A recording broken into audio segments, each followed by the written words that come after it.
My wife called male desires problematic, so I made her desires impossible. Sometimes the student becomes the teacher. Update 5, here's what I think, I said, closing the notebook. I think you've been using spiritual language to justify impulse purchases in social activities, the same way you accused me of using masculine culture to justify mine. The difference is I was honest about what my activities were. Poker night is poker night, fishing is fishing. You've been dressing up shopping and socializing as consciousness evolution. She was staring at the table, unable to meet my eyes.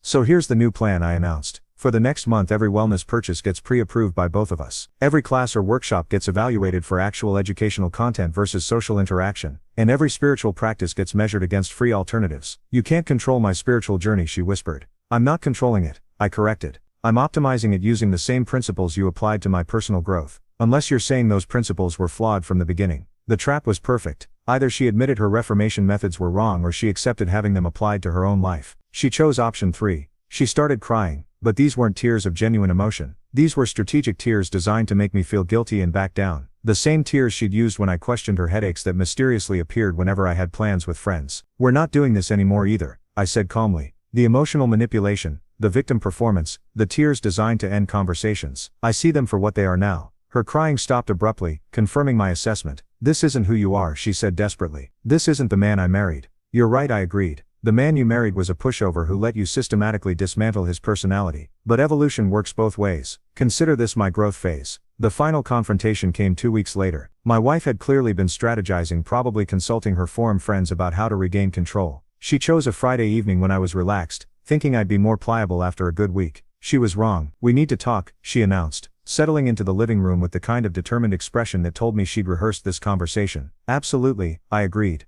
pulling out a folder I'd been preparing. I've been looking forward to this. Her confidence wavered when she saw the folder, but she pressed on. This has gone too far, she began. You've become controlling and vindictive. You're using my past mistakes to justify cruel behavior. Past mistakes, I repeated, opening the folder. Interesting phrasing. Let's review these mistakes chronologically. I pulled out a printed timeline. 8 months of systematic psychological manipulation documented in your own words. 3 phases of personality reconstruction without my consent. Financial decisions made unilaterally while criticizing my spending. She tried to interrupt, but I held up my hand. I'm not finished. We also have the ongoing hypocrisy. $1,800 in crystal therapy while calling my hobbies materialistic. $2,000 in pottery meditation while eliminating my stress relief activities. You're keeping score, she accused. That's not how healthy relationships work. You're right, I agreed. Healthy relationships don't involve one person keeping detailed notes on the other's behavior for systematic modification. But that's exactly what you did. I pulled out printed screenshots from her forum. Should we read some of your posts? Week 12 update on masculine behavioral modification. Your celebration when you successfully eliminated my workshop time. Her face went pale.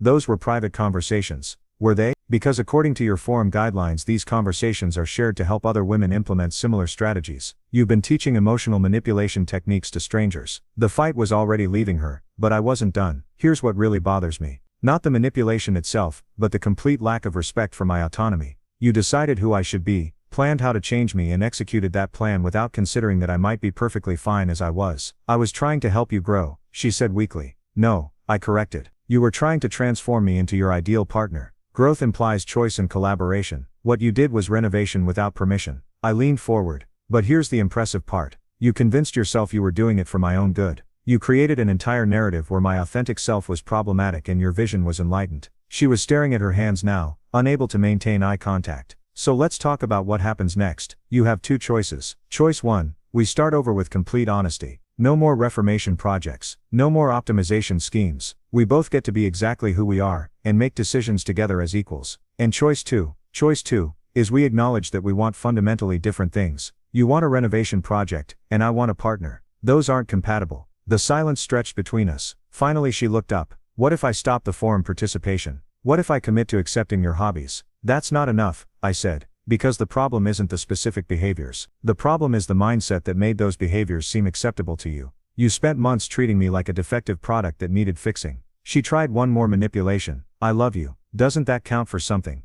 Do you? I asked. Because love doesn't try to fundamentally alter the person it claims to love. What you loved was your vision of who I could become, not who I actually am. The truth of that statement hit her visibly. She sagged back into the couch. I never meant for it to go this far, she whispered. But it did go this far, and the only reason we're having this conversation is because I discovered your plan and fought back. If I hadn't found that forum, you'd still be systematically dismantling my personality. I closed the folder. Here's my final offer. Complete transparency going forward, joint decision making on all choices, and couples therapy with someone who specializes in manipulation recovery. Manipulation recovery, she repeated. What you did has a name. It's called coercive control, and it's a form of emotional abuse. We need professional help to rebuild trust, assuming that's even possible. She was crying again, but these tears seemed genuine. Take the weekend to think about it, I said. But understand that either way the old dynamic is over. I'm not going back to being your improvement project. And if I can't accept that, then we'll both be free to find partners who don't see us as fixer-uppers. 3 days later she moved in with her sister. She left a note saying she needed time to figure out who she was without a project to work on. 6 months later I'm still single, still fishing, and still completely comfortable with my supposedly primitive masculinity. Sometimes the best way to make someone's desires impossible is to stop accepting blame for being exactly who you've always been. The fishing trips resumed. Poker night became weekly again, and I learned that respect isn't something you negotiate for, it's something you insist upon. Funny how problems solve themselves when you stop tolerating disrespect. Our story has come to an end. If you've made it this far, how about subscribing to our channel? It helps us immensely.